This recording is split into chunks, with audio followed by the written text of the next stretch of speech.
Welcome to the Kunsthistorisches Museum. This is the second in a series of talks that we are holding during the spring and early summer with artists who are part of the exhibition The Shape of Time. We had Catherine Opie with us last month, and it is a great pleasure to welcome to Vienna for the second time, after a first visit about 6 months ago, Fiona Tan, who's joined us this evening from Amsterdam. Fiona is one of the most acclaimed artists working today in the fields of photography and film installation. She was born in Indonesia in 1966, grew up, spent her early childhood in Melbourne in Australia, and moved to Europe at the age of 18? 18? Yeah, give or 18. take. And now lives and works in Amsterdam. She represented the Netherlands at the Venice Biennale in 2009 and has taken part in pretty much the entire list of biennials around the world: Documenta, Istanbul, Sydney, São Paulo. A very sought-after artist, and her work is held in many of the great museum collections around the world. I've been following Fiona's work all over the world for the last years, and it's one of the real thrills of doing this exhibition was having the chance to finally meet and work together. And we've actually spent part of the afternoon trying to think of a way that we can keep doing things together. So we shall see. Unlike our last talk, if any of you were here, where we whistled through about 30 years of Catherine Opie's works, and we looked at about 200 slides, we're just going to concentrate this evening on 4 works made over about the last 6 or 7 years. We made a decision, or rather maybe Fiona made a decision, that we're actually not going to show films on this screen because it's not the ideal way that the films should be shown. So we'll be showing stills from the films and production shots to show how some of the films were made, and also how some of the works are made when they go out into the world, how they look, how they're installed in museums and galleries. And we're going to begin with the work which many of you may already have seen here in the exhibition, called Nelly, from 2013. And maybe I'll let you introduce the work a little bit, and then I have a few questions to ask you about it. Okay. Nelly is I guess you could say a moving portrait of a young woman whom I have done my best to try and imagine.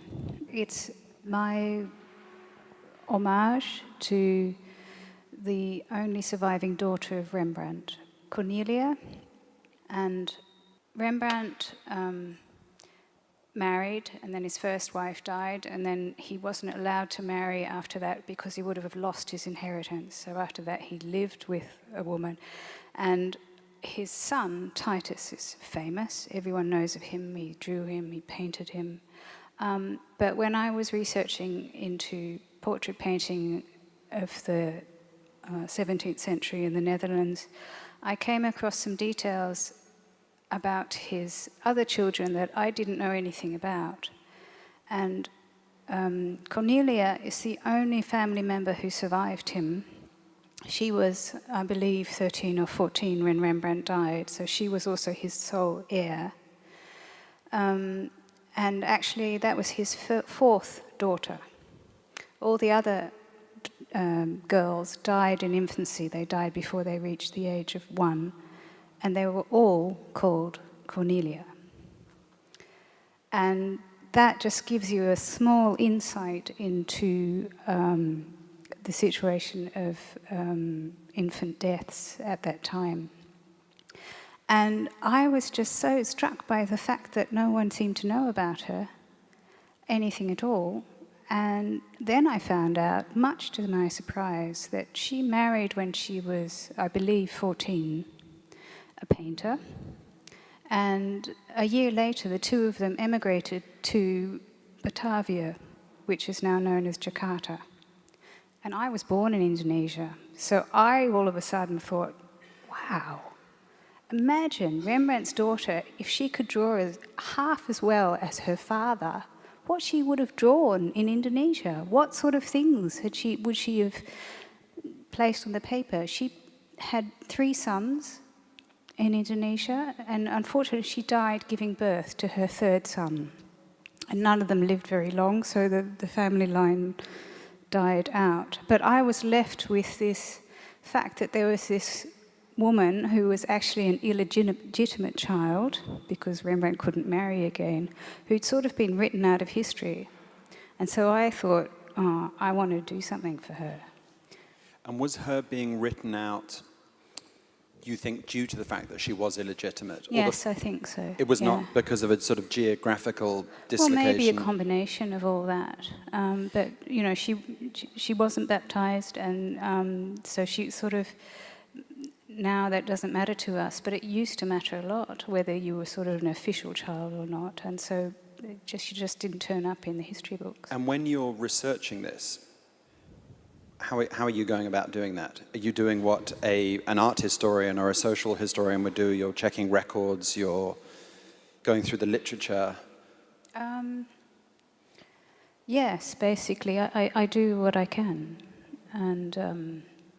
yeah, I think I'm getting better at it over the years, but, you know, you start usually with secondary literature and then you try and get to primary sources, and there are pretty good archives in the Netherlands, and, you know, there are some people who've looked into these things, so, yeah.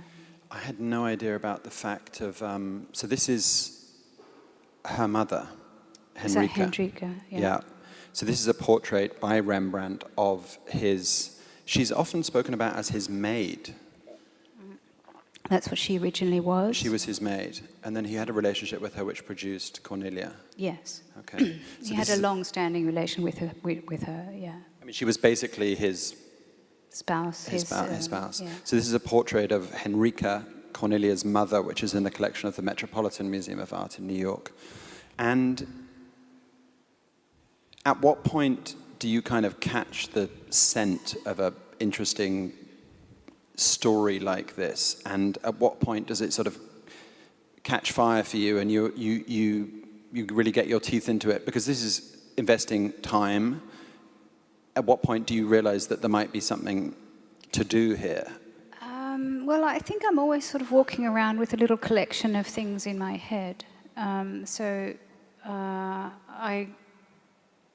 found out about that, looked into that, and then it actually sort of got stored in a shelf up there somewhere for a while. And then there's a nice little museum in Amsterdam called the Museum van Loon, which is a privately run museum. The family van Loon still owns the museum. And that family was one of the founders of the VOC, so the Dutch East Indian Company, of which the Netherlands has a lot of its wealth to thank, and the connection to Indonesia. Can you educate me slightly? At the time that Cornelia emigrated to what is now Jakarta, it was a Dutch colony? Yes, a small one. And why were people emigrating there? For the same reason that British people went to Australia, or? To be convicts. There were people who emigrated there for other reasons, but yeah. She didn't go to... Actually, her husband became a prison warden, I read. That's right, yeah. So there was a prison connection. Yeah. But people were emigrating there to... It's not... Well, I'm not quite clear why those two went there, but I think for the adventure, probably, because they were, you know, a young couple. But that was the VOC connection. You know, you could sort of go and make your wealth there. And they were obviously looking for people. So Batavia was a fort and quite a small settlement at the time. And so I made this, I tried to figure out what Batavia looked like at the time, what life would have been like there. I'm pretty sure that for a European woman living there, she would have had a very secluded life. She wouldn't have been able to go out onto the streets on her own. The Dutch had sort of built for themselves a sort of a copy of a Dutch city in Jakarta. So they built canals, and the canals had silted up very fast. So they had a problem with mosquitoes, and mosquitoes brought malaria. So I'm pretty sure she would have had malaria. So she would have had a very sort of, I imagine, secluded, lonely, interior life. So that's what I tried to capture in my film. I filmed it in Amsterdam, but I gave it a Indonesian soundtrack, if you like. And was the one of my favorite exhibitions I've seen probably in the last 10 years anywhere was an exhibition at the National Portrait Gallery in London called Imagined Lives, and which is really interesting in this respect. They realized at a certain point that they had something like 300 portraits in their collection, and they had no idea who the portraits were of anymore, and little chance of finding out. But they had these beautifully painted oil on canvas portraits, and they're a museum of portraits, but they couldn't identify the subjects. So they chose, I think, about 15 of them, and they invited 15 fiction writers to write fictional lives. That's funny. I think I have that book. Yeah. I haven't seen the exhibition, but but only after I'd finished this work, I think, did I come across that book. It toured all over Britain to sort of lots of provincial museums, and it was just such a brilliant way to turn a problem into turn something to your advantage. Yeah. Was part of the interest here that dearth of information that enabled you? I think so in some ways. It's interesting actually because the project that I'm working on right now has to do with 5 missing paintings. And it's for me, this hiatus actually gives me possibilities to step in with some poetic license and in my own way try to fill the gap. So yeah, I mean, it was several things. It was me sort of wanting to reinstate this woman into history, if you like, because, you know, how come everyone knows about Titus and no one knows about her? That's just not fair. Was there a large inheritance? I mean, Rembrandt was quite famously... It was? I think it wasn't bad, actually, because I thought he was quite famously poor. Well, I think he was quite poor when he died. Right. But he was also working... I mean, he earned quite a lot of money selling paintings himself. Okay. You know, he had a salon downstairs in his house. So I think at the height of his career, he would have had a fair amount of money. Yeah. But I think when he died, there wasn't all that much left. The painting of Titus that's in... Do you say Titus or Titus? Titus. Titus. In English you say Titus, in Dutch you say Titus. Okay. Yeah. The painting of Titus that's in the gallery with Fiona's work, I think he's around 14 years old, something like that in the painting. And at that time, he was already completely in charge of his father's business affairs. His father had been declared bankrupt. Ah, so you know more about that than I do. See, I didn't research Titus. I read the catalogue that somebody wrote. All I know is that very sadly he died from the plague.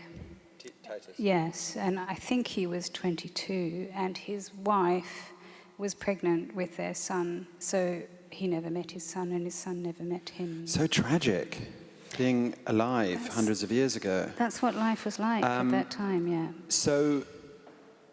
When very often in this exhibition, we, in most cases in the shape of time, we began with our own collection, and we thought, okay, Titian, who could be in conversation with Titian? And in your case, I wasn't actually looking for a partner for Rembrandt, because we had Mark Rothko in that gallery already. And then I'd seen this work years ago, and 3 or 4 years ago, and I came across it again. I was like, this would be so wonderful. But I was actually thinking initially not about Titus being a partner, because I actually remember writing to you once and being a little concerned that putting brother and sister together was maybe a little too cute in some regards, even though they never met, I'm guessing. Would they have known each other? Yes, they would have known each other. They know each other, okay. Well, they're meeting again, a long time hence. But what actually, if you... Looking at the way you've put this film together, it actually felt like it wanted to go, maybe not with Titus, but with a painting from the Dutch Golden Age, because it looks as if you have... I mean, what was the process you went through for selecting the because it's a series of tableaus that you've set up, very beautiful, slow-paced. Each of them are incredibly, I don't know if filmmakers hate it when art historians describe their works as painterly, but It's all right. you hate it. No, Okay. it's all right. Most filmmakers do loathe it. No, it's but fine. it is incredibly painterly. I think that just comes out without me even realizing it. I think, I did actually, believe it or not, paint once when I was a student and drew a lot. So I think it just comes out or comes in the back door without me knowing it. But were you consciously, mimicking is the wrong word, but were you consciously trying to echo certain tropes? No. And I mean, lighting and composition is always really important to me, so you just do it without realizing it, I think. And, that you can rave about the Dutch light, but there is something there. And, that's something I really like about Dutch houses, actually, is that they have these huge windows and low, so you do get a really nice light coming in the window.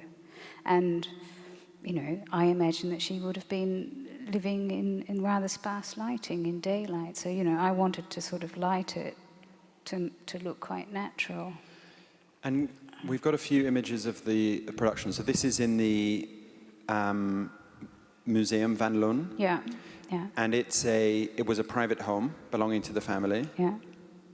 And today it's open as a... It's open as a museum, and occasionally they do contemporary art exhibitions within their historic spaces.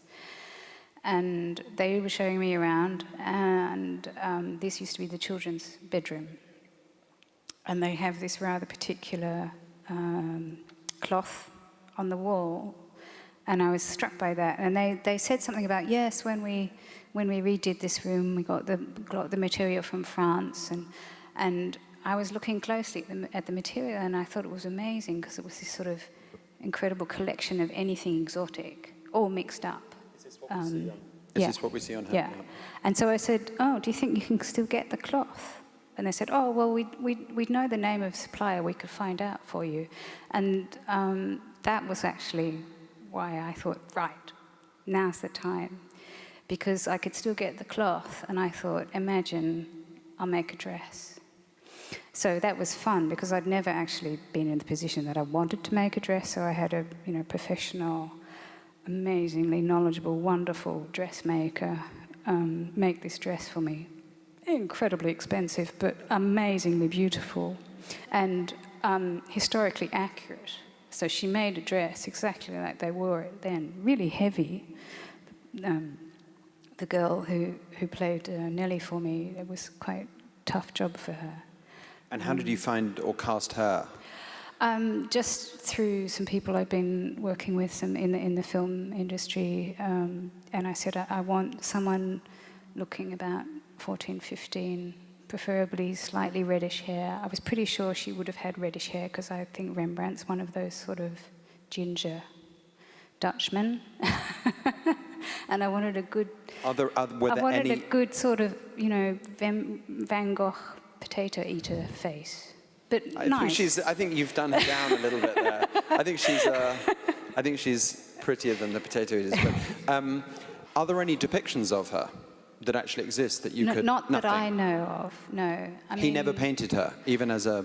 No, not that is known, no. I mean, he drew lots of things and lots of people, all in his closer... he made studies of his neighbours and Hendrika, he painted several times. So I think she was sort of 14 when he died, something like that. So I'd find it very strange if he didn't... Did he live with her? Yeah, as far as I know. Okay. Yeah. But, I mean, maybe he did and we just don't know. Because, he made lots of drawings of all kinds of things. Yeah. So, shooting the film, at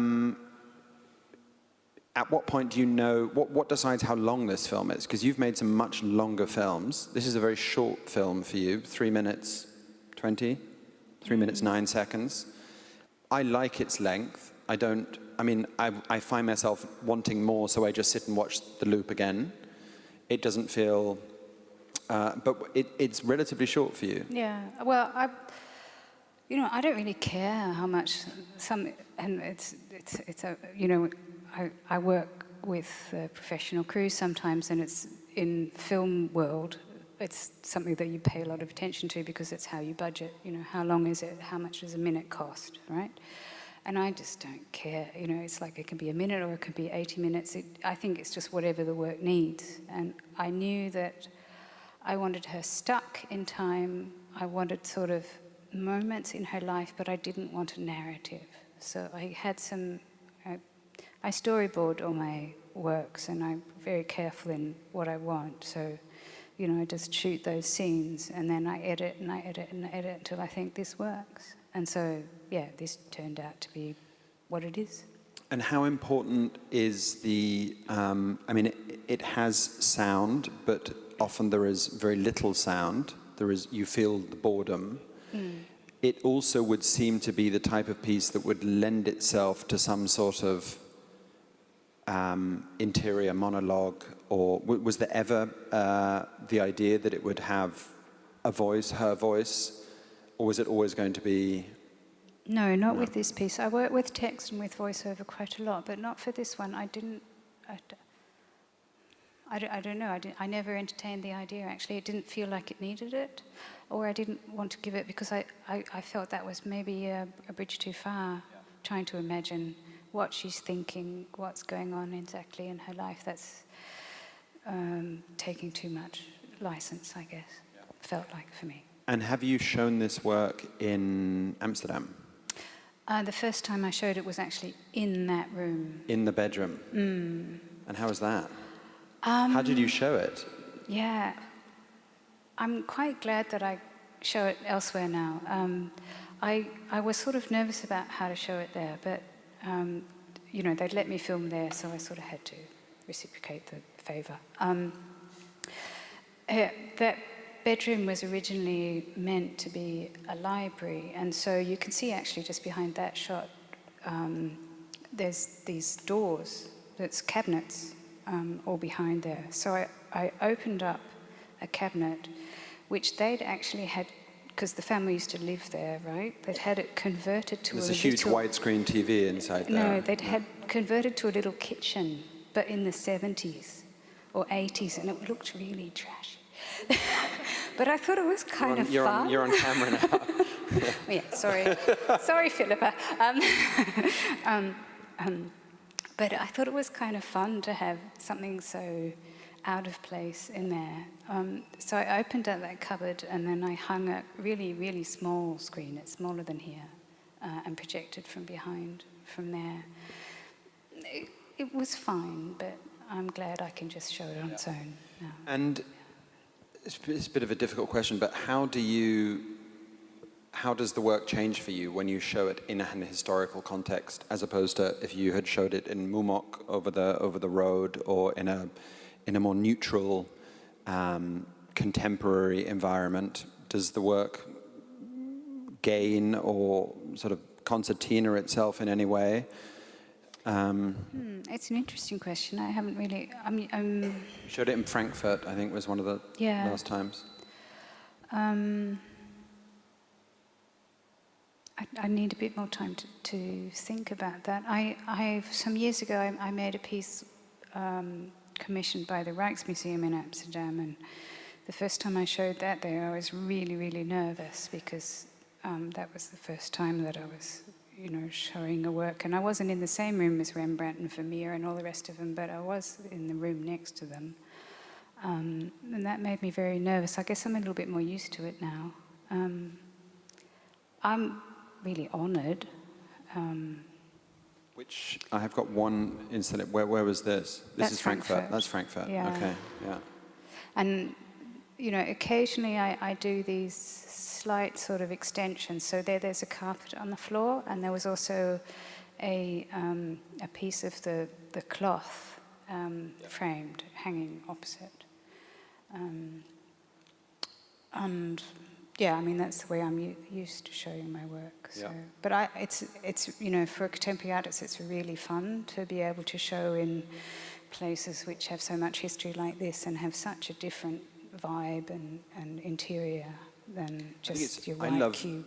I love sitting in your film and hearing the creak of the floorboards outside. I like the It sort of smell feels like I'm in the attic. You like the smell? I like the smell of beeswax. Yeah. The smell of beeswax. Yeah, you don't because we come on Mondays, because that's when they clean the floors. That's right. Yeah. So we're going to go on to work number 2. I have to confess, this is a work that I've never seen live, but it's one I really want to see. It's called Dépôt from 2015. Do you want to? I've got a historical photo here which might be helpful. Right. Do you want to talk a little bit about this? Maybe I put that picture on. Yeah. Okay. So I had a solo exhibition at a really nice place called the Baltic up in the north of England, in Gateshead, Newcastle, Gateshead. And that exhibition space is in a huge grain silo on the water by the river. And they asked me to make a new piece.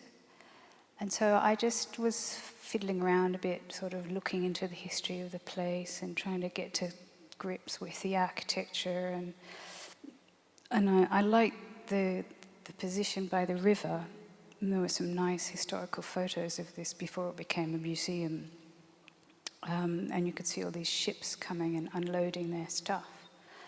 And so a couple of things started to turn up. One was that I found out by coincidence that Newcastle Gateshead used to be a major whaling port in England. Something I didn't know, and something the city itself didn't really seem to know anymore. They know about many things, but not that.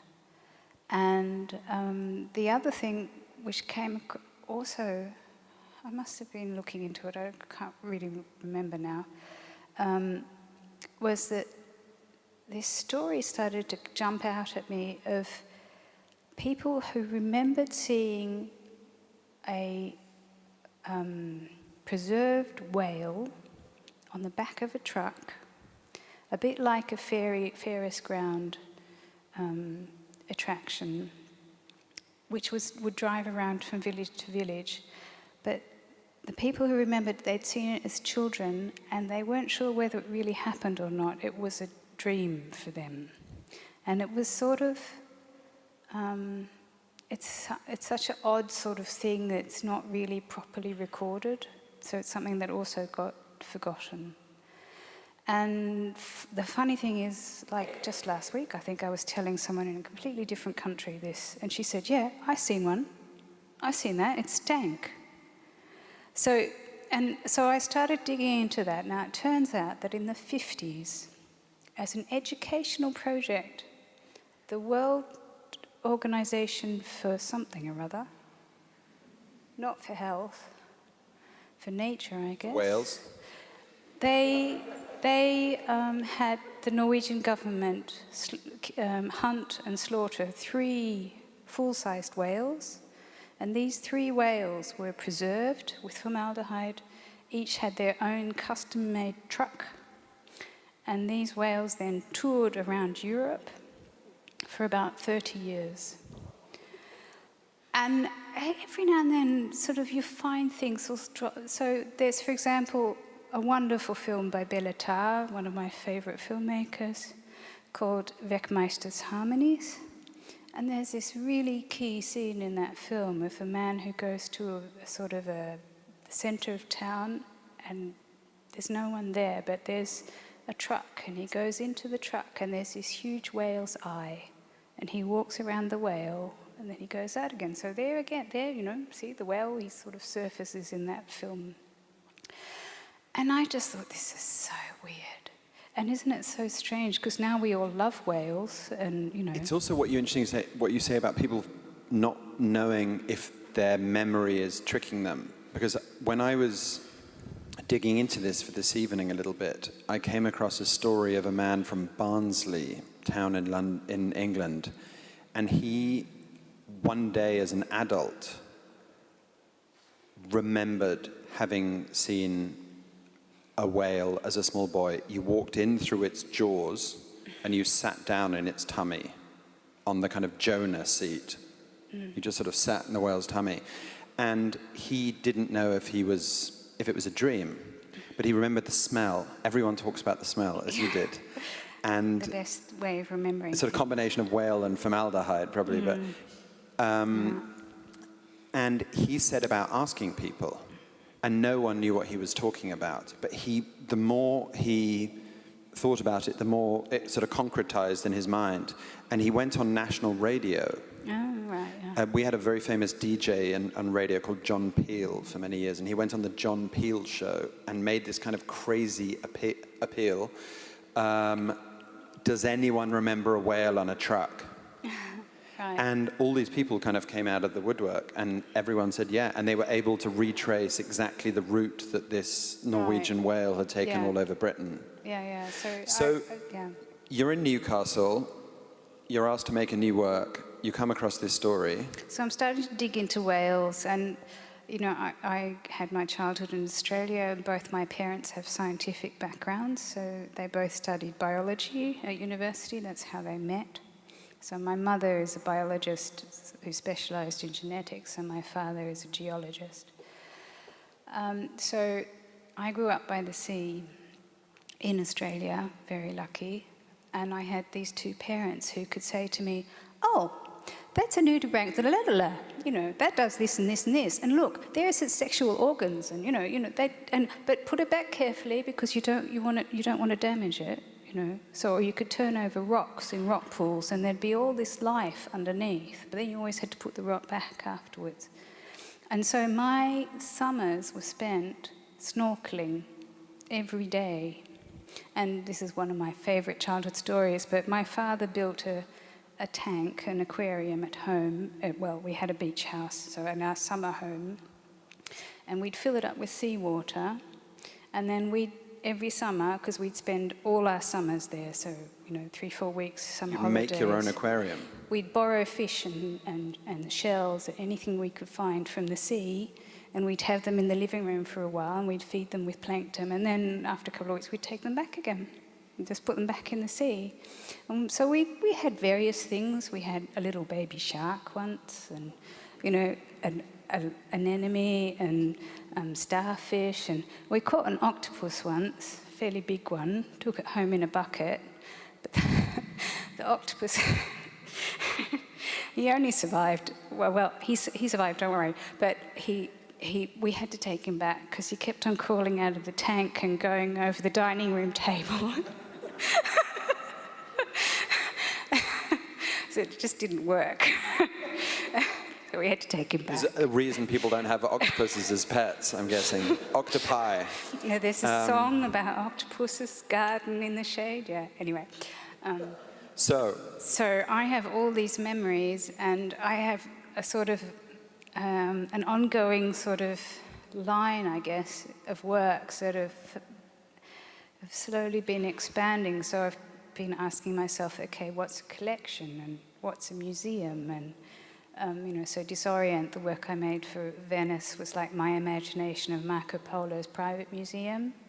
And then I've made a work called Inventory, which is about sort of Roman collections. And so here it was, okay, natural history museums, it's something I've always loved. I want to do work with that now.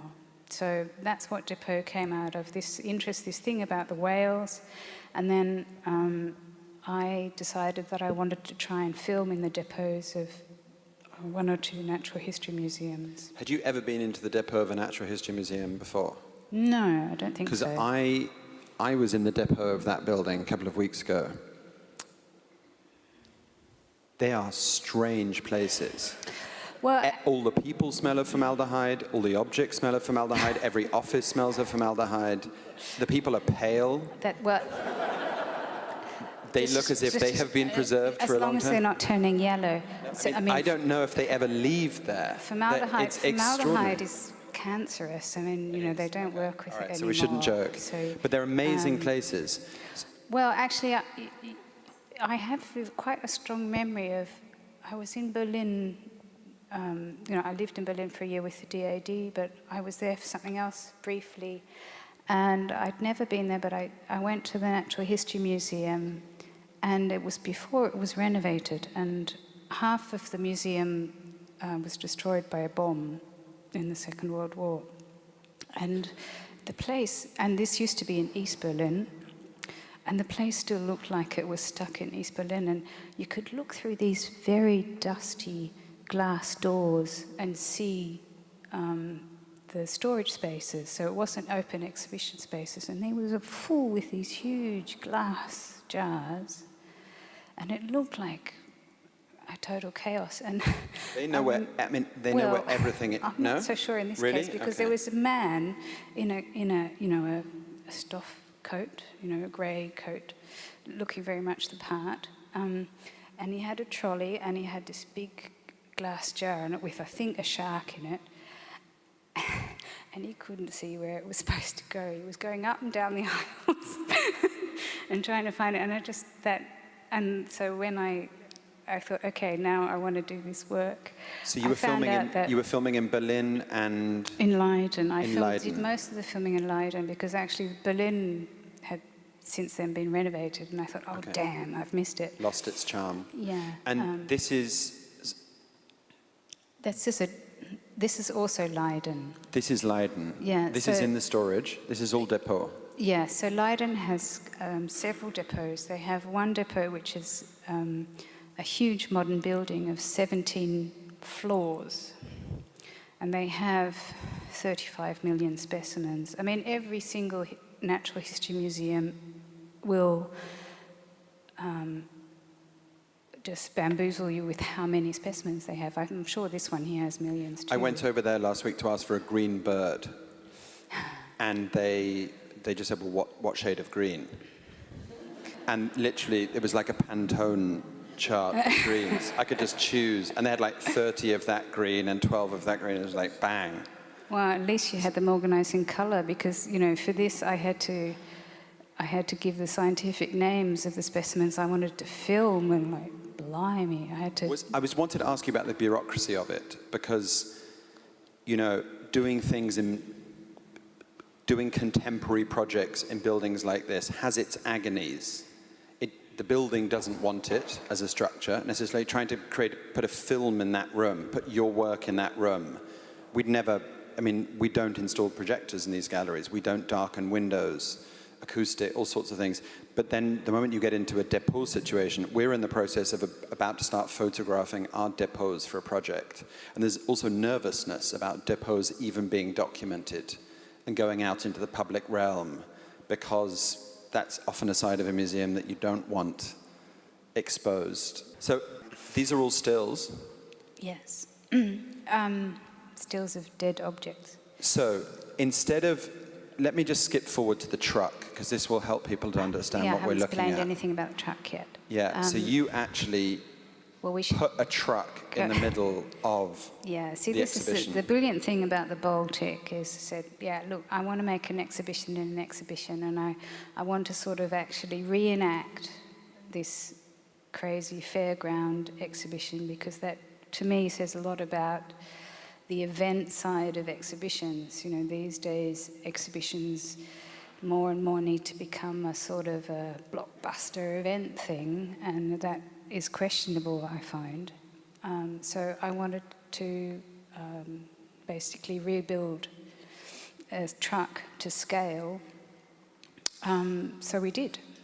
And I'd made these sketches, and when I sent it to them, and I said, I've calculated, because they had one big lift for sculptures to get up. This is on the 4th floor of this huge silo. And I said to them, I've calculated that if we buy the right sort of truck and let the air out of the tyres, then we can fit the truck into the engine part, the front part of the truck, into the lift and get it up there, and the rest we can build on site. And they said, yep, all right, which you don't often get.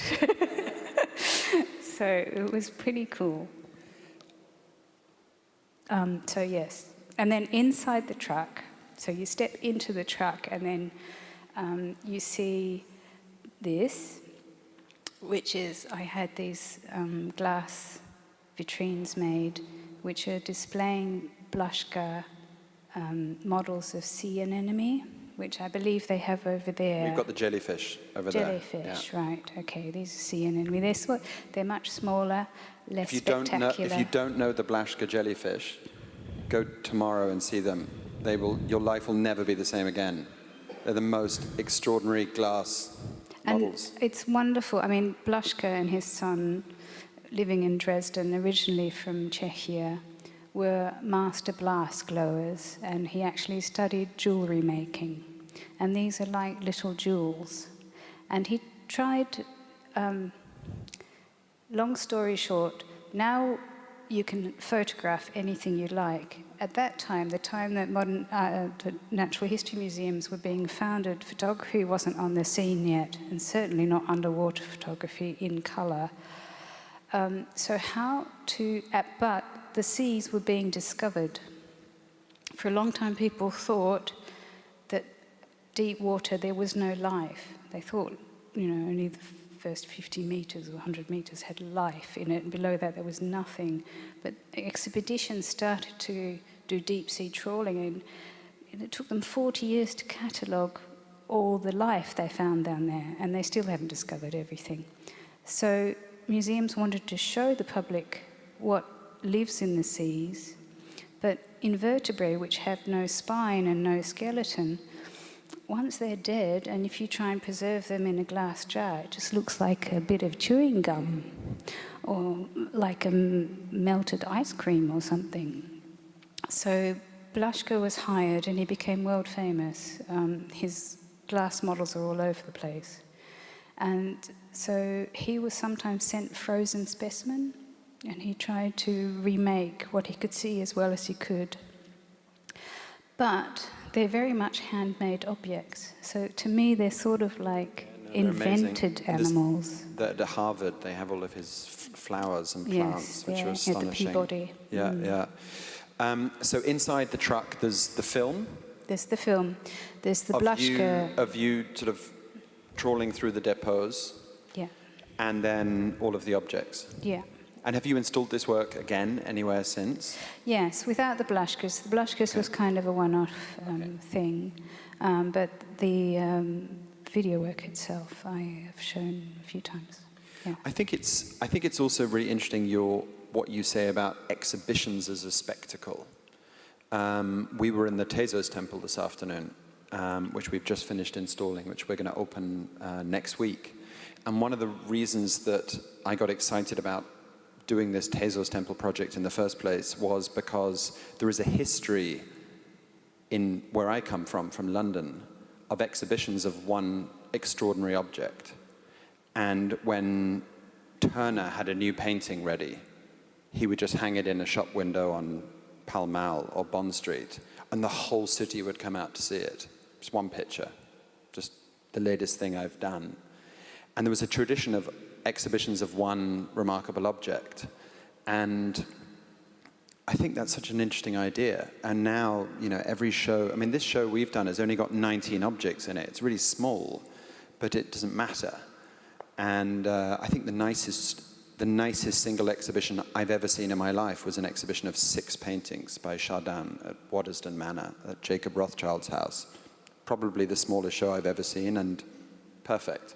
So I think there's something interesting also that you're harking back to in terms of, I think it almost goes back to sort of Victorian times of this, and goes out of the art world into sort of spectacle generally, where you'd have strange curiosities or freaks or the notion of spectacle rather than sort of highbrow, which I guess the Whale completely sort of falls into.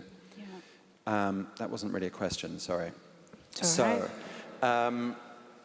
This is one of my favorite works. I saw this, I think this is actually the gallery in London, what we're looking at now. This is a work called Inventory, which you referenced. Maybe I'll let you talk a little bit about this piece. This is one of my favorite works of yours. Okay. It's a 6-part video and film installation, video installation. I filmed it on location in a very special place. Yes, thank you. This is Soane's Museum in London, and it is just the most amazing place. It's a private house which from the outside looks rather unassuming and from the inside looks like this. And Sohn was an architect, neoclassical architect, who won a prize as a student and did the Grand Tour, so went for 2.5 years down to Rome, as any self-respecting architect would at that time. And came back to London, and then for various reasons could never ever return. So he ended up sort of filling his house with what for me I think is a kind of a miniature version of Rome.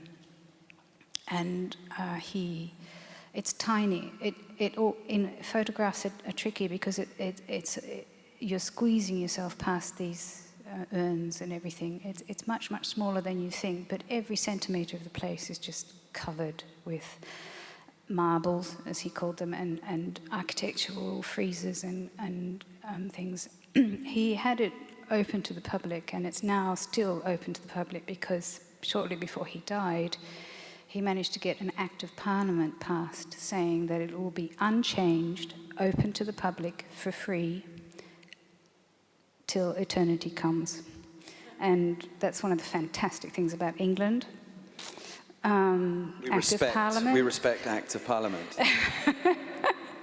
Well, we've yet to see how that will. I hope they don't. I don't know. Yeah. How that will turn out. But this was. This work came about because I was invited by the Musée in Rome, which is a rather amazing building by Zaha Hadid, to do a solo exhibition. And they asked me to make a new piece. And I knew that they were thinking I would be inspired by Rome and want to do something in Rome. And I thought, Rome is too big and too hard, and I feel the weight of classical history too much upon me. And I was very interested in Sohn's museum, so I thought, this is actually perfect, because this is, for me, a manageable version of Rome. How well did you know the museum? I'd seen it once, and it was sort of while I was working towards the Musée exhibition that I went and saw the museum, and it's just tucked behind Holborn Tube Station on the Central Line, and it's where all the lawyers in London have their chambers, yeah, Lincoln's Inn Fields. It's in a beautiful part of town. But the Zaha Hadid's architecture is really difficult, but very interesting that it's in such a classical place as Rome. And so I was thinking about Sohn's really strange collection and his strange hanging and the beginning of Musea. It's very proud of the fact that it's the first picture gallery ever, I think, and it was sort of founded at the same time as the British Museum, which was similar timing to the Louvre. It's just the time that museums were actually even being invented, if you like. So managed to convince the people that I would be allowed to film there. And then usually when I film... How open were they to that idea? I was lucky, I think. The director at that time was quite open. It was difficult in other ways, but I could only film on the days that they were closed and things like that. And then usually when I'm working towards filming somewhere, I do tests. So I think very hard about on what medium I want to film, whether on film or on video and with which camera. And I do tests to figure out the best way I want to, and what technique I want to use. And I'd been thinking about this for a while and thinking about the fact that I'm so, that it gets so, how to say this, I'm at the beck and call of the big companies. So there's, Sony and Panasonic. If they decide to bring out a new camera, and they discontinue an old camera that I actually liked, then it's bad luck for me. And obviously then there's this whole analog digital huge thing going on, which I'm still very interested in actually, and trying to develop a work out of. And so I thought, okay, how about this time I actually don't decide which medium I'm going to film on. I just film on all of them. So, and that's why there's 6 projections, because each projection is a different camera. So I went there and filmed there for 4 days with 2 cameramen each day with using 2 different cameras. So I filmed on 8 different, and in the end ended up working with 6. So 60 millimeter. There's Super 8, 16 millimeter, 35 millimeter analog film, and there's 3 different sorts of video. Video 8, HD, and mini DV, so digital film and earlier versions of video. And I was, firstly I thought this is the best camera test ever, because it's the same subject matter, the same setting, hopefully more or less the same light. So I will actually be able to know by the time I finish this work, which is my favourite medium, and I will never,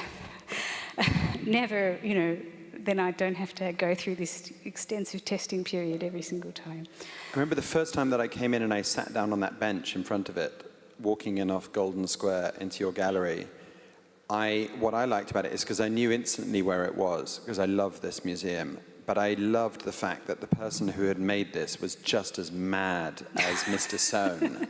Because anyone who loves the medium of film so much that they shoot this film on 6 different versions of film and then take the trouble to install them in such a beautiful kind of mosaic on the wall, and the subject that you'd chosen, which is all about madness. I mean, the opposite of neoclassicism, actually, in terms of purity. Well, Sohn was, he's so eccentric, and the place is a rabbit warren. It's actually a Wunderkammer using classical objects. It's for me sort of the antithesis of what neoclassicism was trying to be. It's kind of funny. I always hold back because I could go into this really techie. If you were all cameramen, I could, display my technical prowess by talking about. I don't know anything about film, but I loved the various different kind of temperatures that they all had. There was nostalgia in there, which is neoclassicism is itself nostalgia. Yeah.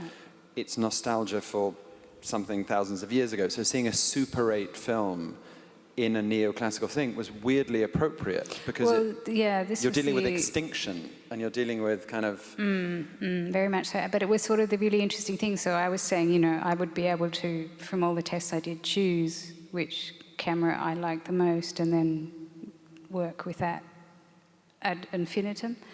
And I thought, it'll probably be 35 millimeter film, the most expensive one to work with. But it wasn't. Because funnily enough, and that was what I wasn't expecting to find, I liked them all. And they all, you have a different camera in your hand and you film differently. So if you have a Super 8 camera in your hand, it's like this. It's very lightweight, and you hold it like that. You don't hold it like that. And so you film like that, So you get different shots. And that was so actually really good to realize that they all have their beauty and they all have their drawbacks, and none of them are like what our eye sees. So we've looked at a film about a person's life that you had, Nelly, that you had to research, which has sort of a great deal of art historical and social, cultural history behind it, research. We've looked at a film about the whale, this sort of spectacle, but also about the depot, collections, objects. We're looking at a very complex portrait of a collection and a building. Where does this, I think it's one of the reasons that I was first interested in your work, because I'm also fascinated by, as many people are, by the notion of archives and collections. Does that come from back to your parents, the sort of scientific, the cataloguing, the order, the rigor, the sort of because not everyone, I mean, this is a recurrent theme in your work, this interest in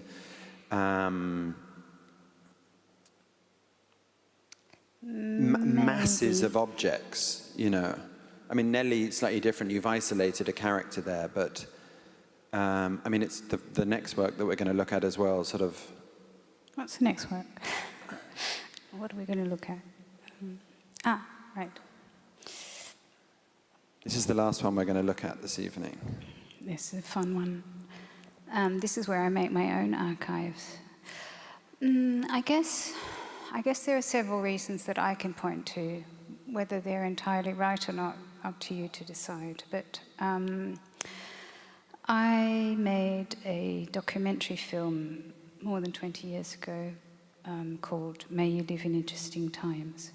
And for that film, it's about the Chinese side of my family and my Chinese roots. And there were some stories, you know, every family has stories. And my father's side of the family had some pretty interesting stories, like when my grandfather was riding home through the jungle in Java and came across a tiger and things like that, and saw a ghost and things like that. So I wanted to relay the story of my grandfather, and I wanted some archival material of the jungle around that time in Indonesia. So I went to some film archives and looked and looked and looked, couldn't find any suitable material, and in the end didn't say anything about my grandfather in the film, but I'd seen all this other really interesting material. So later on I went back and made a whole body of work from what I had found by accident.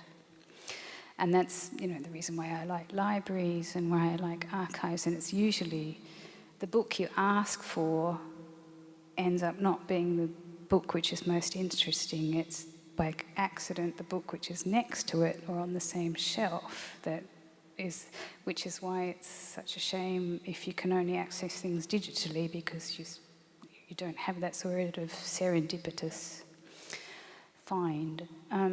So I think that's one reason. Yeah. Archives are like this huge promise to me, you know, give me a depot and let me go through it on my own, and I think, oh, great. I think also the connection maybe between Nelly, depot and inventory is you're also showing us as an audience things that we wouldn't otherwise see. It's either a life which has been forgotten, it's an event which happened and wasn't properly documented, or it's a hidden place that we don't normally get to see. So you're also sort of pointing your camera at things that... Let's talk about this work quickly. So this is a work which has had 5 lives so far. The original first life, it was a commission from the Parliament in Norway. Yeah. And what was the invitation to you? Right, so the invitation was that the curator was actually also an artist. He had seen Countenance at Documenta, and he liked that work very much. And he brought me to Oslo and showed me the existing parliament buildings. Oslo is a relatively young democracy, and one of the traditions that they have is that they have these group sort of like, it's almost like class shots. So all the parliamentarians of one year are portrayed in individual mugshots and then all framed together. And they have that right from 1848. So you can run through the halls in the Parliament building and you can run through the years. And so in the beginning, before there was photography, they had black and white scissor cuts, you know, silhouette cuts. And then at a certain point, photos come in, and then black and white photos, and men with huge moustaches, and, you know, and then at a certain point there's first a woman in there, and then it's the 70s and the hair goes down, and, you know, long beards come. So you could just sort of run through history, and I thought that was really fun. And then I thought, oh, okay, maybe I can try and make a inverted portrait of the country, if you like, by accessing private family photo albums. So I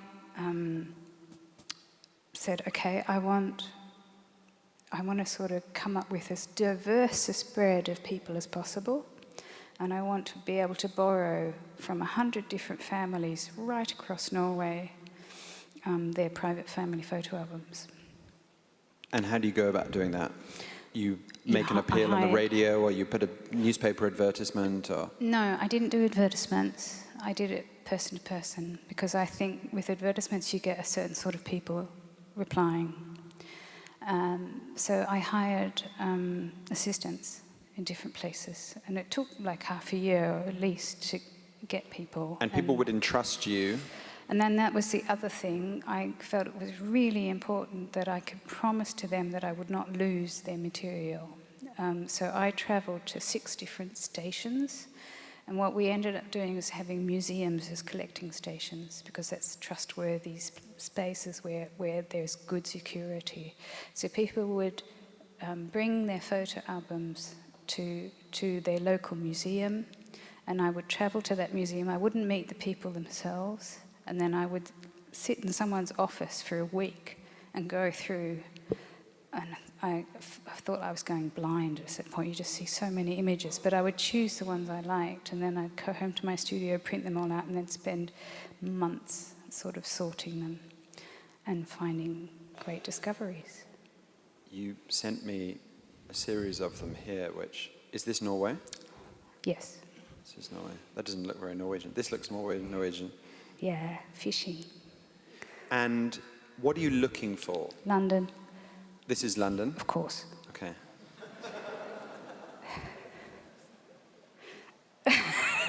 I won't ask. Very much London, right? Very much London. Okay, yeah. so the 5 versions of this you've done. Yes. Norway, Tokyo, Sydney, Switzerland, London. Yeah, it's kind of weird because of the cities and countries. Yeah. But it's wonderful, and I have a huge collection of, because there's the works, the photographs that get into the work, and I make a publication for each one. But there's also all this secondary material which I have, which no one's seen. So I have this huge archive of stuff. And so for me, the wonderful thing is that these islands of material started to develop. So people who photograph sleeping family members, Sydney, by the way, Sydney. Australians' relationship to nature. Yeah. Tokyo. And obviously it speaks to everyone, because I think just about everyone has these family photo albums at home. And, so blowing out birthday candles, there are certain themes that come back again and again. And the second invitation was unexpected, that someone would invite you to resuscitate the work, or were you seeking a second? How did the second one happen? What was the second one? I think the second one was that I was invited to take part in the Sydney Biennial, and they asked me to make a new work. I might be wrong now, but something like that. And since I grew up in Australia, I was very curious as to whether I would find my childhood in other people's photo albums. And every time I started on one of these projects, I always sort of had a sort of I guess a bit like a script in the back of my head as to what am I looking for, what's for me going to bind the material together. And does that script change from place to place? Oh yes, yeah. yes, very much so. And so Norway was sort of like the biography of one person's life, but so you start just from story from birth to death, literally. But Australia was for me much more about the Australians' relationship to the country they're living in, so to nature. Japan, Tokyo was, I thought there would be quite a strong difference between the posed photographs for public, so because the people are so incredibly polite and social norms are so strong in Japan, so I was looking for that contrast between the public and the private. So that's also how the wall is organised.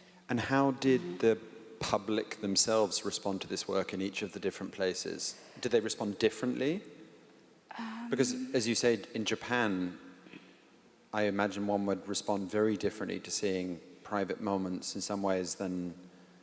And also, you've made this work the first time in 2004. That's sort of before we all splash our innermost lives all over the internet, on Instagram and everything. So it would also maybe have been responded to differently then than if you did it Well, that's today. one of the reasons why I've stopped doing it, because without realizing it, I embarked on this project on the cusp of when digital photography was really taking off. And so people don't make family photo albums anymore. And if they do, they get printed by Apple or something, you know. And so our relationship to them has changed. And I find photo albums really important because these are edited. So someone has decided which image goes in and which image goes out. And also but it's a private publication. It's not something that you show to yourself and your family and your friends. That's it. And also there was a greater weight attributed to each individual image then, because you only had 24 on your... Yeah. And that's... And more and more, as the years progressed, people would sort of ask, you know, can I give you a CD? You know, and they'd give me a CD with 3 years photographs, thousands and thousands of unedited, incredibly boring images. Yeah, I'm dreading the day that I have to actually go through and organize what's in our telephones. Yeah. Oops, have you ever shown 2 of the cities or countries in the same place at the same time? Yeah, we just saw... Oh, is that... but that was 3 altogether? 3, yeah. Okay. I don't think I've ever managed to show 5 all at once, but it's more just a spatial thing. So this is three this cities? This is in Luxembourg, actually. Okay. And that was something that I was quite interested in doing, in building up more than one, just to be able to compare. Yep. And I have some funny things, like, for example, Norwegians are good photographers and had good photo labs. Australians are pretty crappy photographers, actually. Things like that, you know, funny. It's quite funny. I read the most amazing story. Did anyone read this story about a Chinese couple in their family photo? Did you read this story? No. It was in the newspapers last week. A couple in China today who are married were at her family home going through her photo album. And there was a photograph of her as a 14-year-old girl standing in front of some big red Chinese monument. And her husband said, it's really funny because I visited that with my family when I was almost exactly the same age. And we've got a photo in our family photo album of me in front of it. And the next time, like 6 months later, they went to visit his family. They opened his family photo album. There was the photo of him, and she's standing in the background of his photograph. That's delightful, yeah. I mean, you know, the first time I did it in Norway, I was really, really worried that I'd get a lot of repetition. So I thought, oh gosh, you know, is this such a good idea? Family photo albums, what am I going to get? I'm going to get births, marriages, deaths, you know, or not even deaths, just births and marriages and holidays. Okay. So how many Norwegian Christmases can you handle, you know? But the really interesting thing to learn is that everybody, absolutely everybody, has their own style. Every photographer has their own style. So and I had piles, right, of each person, each family, and I'd start through one and think, oh God, there you go again, you know. But slowly but surely, I'd sort of get into them and their life and their way of photographing and their quirks. And did you never have an urge to get to know some of the people that were? No. I think that would make, you know. I had some people, you know, if they got divorced or something, and that's fine, obviously, but, you know, they'd put post-it stickers on, not this one, not that one, you know, and, okay, so I very carefully respected their wishes, obviously, but one man made sure he met me, so he brought the albums when I was there, and he was sort of hanging around, you know, what's she choosing, you know, and I thought, oh geez, get this man out of here, you know, because I need the freedom to choose what I'm interested in. But it was just so interesting to sort of realize that everyone does it in their own way, and by the time I'd got through all their photographs and chosen the ones I liked, I didn't really want to leave them. And then I had to begin on the next one. I was like, oh, I have to sort of get used to someone else now. But yeah, you do. There's a very nice publication written about this work he says very nice publication. I ordered it for myself yesterday. But it's written, there's a text by Brian Dillon, who's one of the best writers out there. So if you're interested to know a little bit more about this work, Vox Populi. I'm going to call a halt to proceedings. The exhibition that Fiona's work is in, The Shape of Time, will be open now until 9 o'clock if you haven't seen the exhibition or you'd like to see it again. And it'll be on until early July. We are lucky enough to have 2 more of the artists from the exhibition coming for talks. Next month, coming all the way from Chicago, will be the painter Kerry James Marshall, who's painted an extraordinary picture in the exhibition, a response to Tintoretto's Susanna Embada. Kerry is an amazing man, amazing speaker, and will be here on May the 14th. And then the final artist as part of the exhibition is the filmmaker Steve McQueen, who's in the next door room to Fiona. That was not deliberate. I would prefer. He also lives just a few streets down from me. He does. You know he lives that? in Amsterdam. Yeah, exactly. Steve will be here on June the 25th for a talk as well. And then at the very end of the year, unattached to The Shape of Time, we will have the British painter and printmaker and draftswoman Bridget Riley talking on December 3rd. The next exhibition after The Shape of Time, it is actually something all about collections and depots and storages. An exhibition which is being curated by another filmmaker, Wes Anderson, and his wife, Juman Malouf, a children's book author. They have been spending a sort of very intense year combing through all our collections and our depots, and the fruits of their search will be exhibited here in an exhibition downstairs. Thank you all very much for coming. I'd like to thank Parnasse magazine, the Hotel Sans Souci, our wonderful contemporary patrons group of the Kunstverein Hamburg Museum who support these talks, all of my colleagues who help organize everything, and most importantly, thank you to you for being a wonderful artist and a lovely conversation partner. Thank you very much.